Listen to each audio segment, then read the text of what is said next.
Hey guys, this is Mr. Grice for Algebra 2, Unit 4.1, 4.6 review video number 2. Yep, we already did the front side. Watch video 1 if you need to. So, we need to solve each quadratic equation by using an appropriate method and to give exact answers. So, what I'm going to do on the top is I'm going to write all of the perfect squares. So, do you guys remember them all? 1, 4, 9, 16, 25, 36, 49, 64, 81, 100, 121, 144. Doesn't stop there, guys. 169, 196. That's 14 times 14. 225 is 15 times 15. 256, 16 times 6. Yeah, it keeps going. We won't go too crazy. So let's go ahead and get started. Solve using any method and to give exact answers. Okay, so the first thing we always check, is there a G, C, F? No. So we got to check 7 times -4 is a -28 and multiply or adds to 3. So 28 breaks down to 1 and 28, 2 and 14, 3, nope, 4 and 7. So the only way to get to 3 is 4 and 7, and the 4 has to be negative. And then that works for both situations. So we have 7x squared minus 4x plus 7x minus 4 equals to 0. So we have to factor this. The group of the GCF of my first group is an x, and then we're left with 7x minus 4. Now in the back, I don't know, is there anything I can take out? Yeah, no. Well, I got to take out something. So when that happens, the only thing I can take out is a positive 1. And then we're left with 7x minus 4. So I have 7x minus 4 and x plus 1. And guess what? Yeah, I'm not done. Because remember, it equals 0. That means I have to solve this. So 7x minus 4 equal to 0. X plus 1 equal to 0. And solve. So on the first one, we would add the 4 and, oops, divide by 7. On the right side, I just have to subtract 1. So then I get my two answers of -1 and 4 over 7.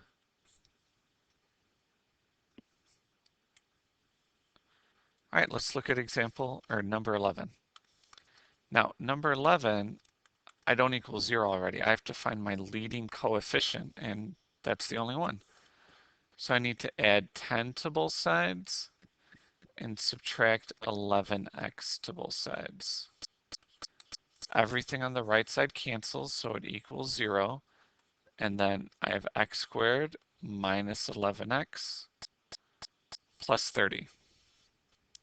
So always check, is there a GCF? No. So I'm looking for numbers that multiply to get to a positive 30 and add to get to -11. And some of you guys might know this right away. Others of you, we need to go through and write down all of the factors. Okay? The combination to get to 11 is 5 and 6, and they both have to be negative. Okay, so we got x squared minus 5x minus 6x plus 30 equal to 0. We're going to factor this out. I'm going to do this a little faster only because I did the entire first video and explained everything really good. Okay, so we take the GCF out of both. We have to make sure that those match, and then we're left with x minus 5 and x minus 6. And just remember, we need to solve equals 0, equals 0, equals 0, blah, blah, 0. Don't do all of this hard work and forget to find out what our solution is. Everything with a variable we set equal to 0, and then we solve. So I have to add 5, add 6 to get our two answers of 5 and 6.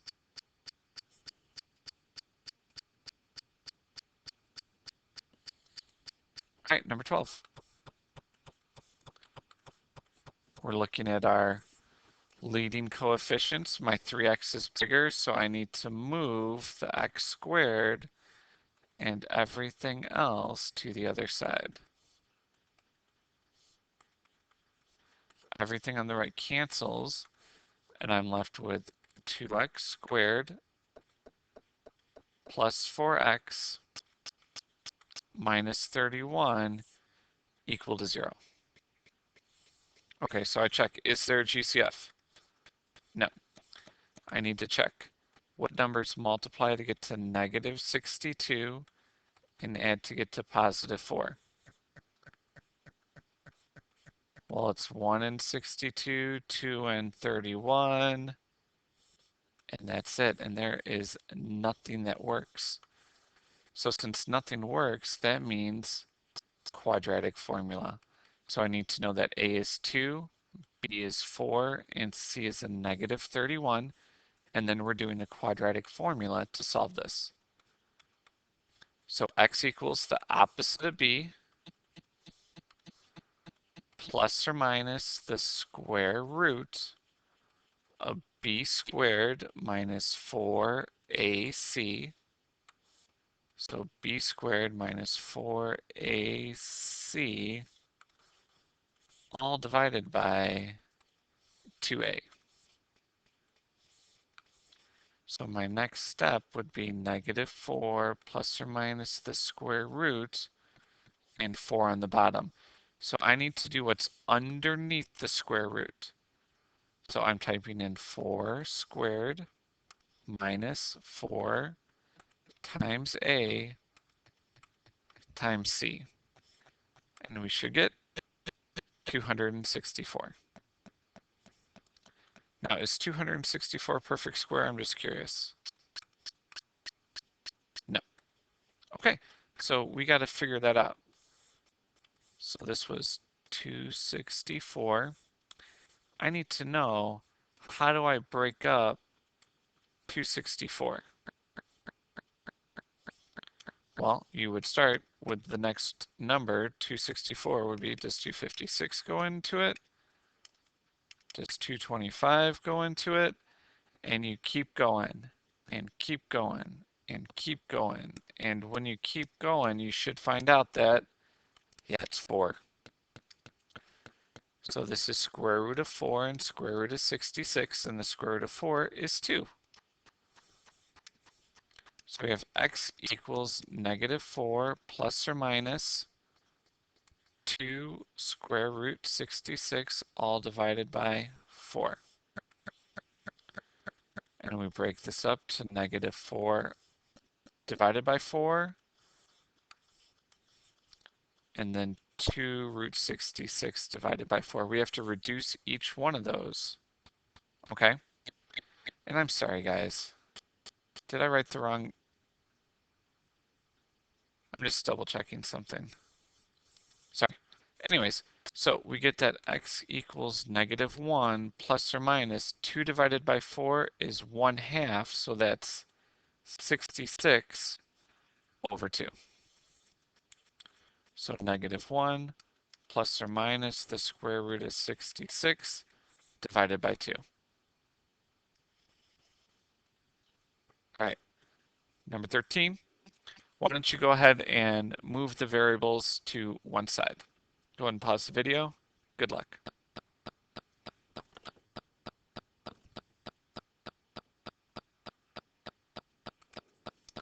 Okay, so you should have gotten x squared plus 4x minus 7.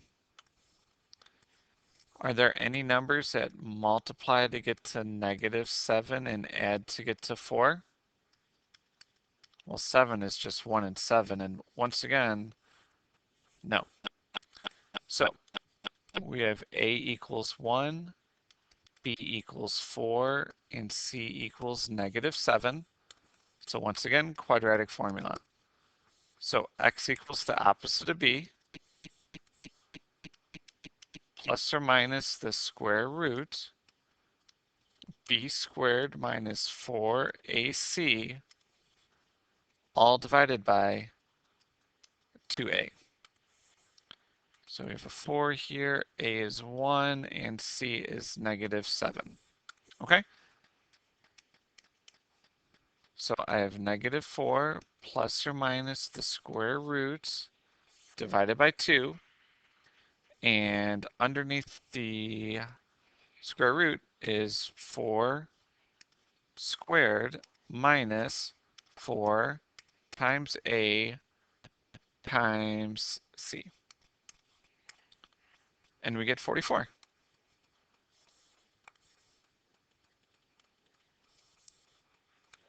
So how do I break down the square root of 44? Yeah, it's the square root of 4 and the square root of 11. The square root of 4 is 2 and 11. So we have x equals negative 4 plus or minus 2 root 11, all divided by 2. Okay? And then don't forget to break it up. Negative 4 divided by 2 plus or minus, and then I have 2 root 11 divided by 2. And that gives us negative 2 plus or minus square root of 11.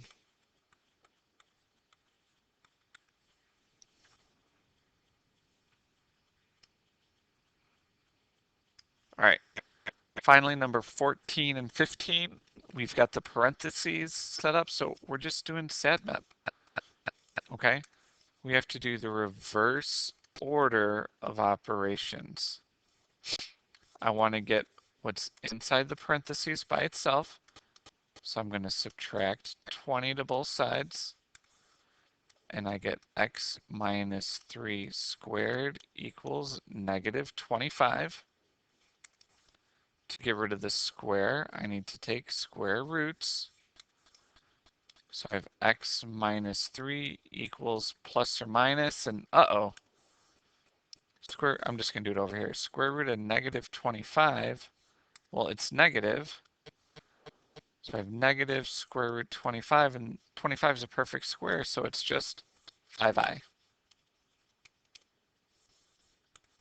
To solve for x, I'm going to add 3 to both sides. I'm going to bring that 3 out front. So I have x equals 3 plus or minus 5i.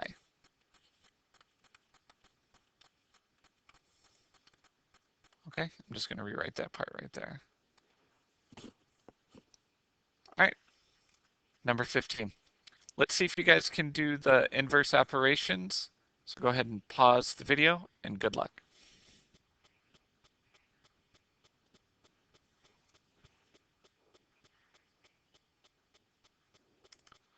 Okay, so I'm just kind of still in the middle of doing all mine, but I had to add 8 to both sides. So first thing I did was add 8. And then to get rid of that 2/3, I had to multiply by the reciprocal to get 18. And now I need to break up the square root of 18, which is 9 and 2. So that leaves me with 3 root 2. And then to solve, I subtract 1 to both sides. And I'm going to put that negative 1 out front, and then plus or minus 3 root 2. I can't reduce that, so my final answer is -1 plus or minus 3 square root 2. All right, guys, well, that's everything. Test is next, so I hope you're ready for it. But this is Mr. Grice signing off for Algebra 2 Unit 4.1, 4.6 review video number 2. If you need extra help, please come find Ms. Carranza or myself. Thanks for watching.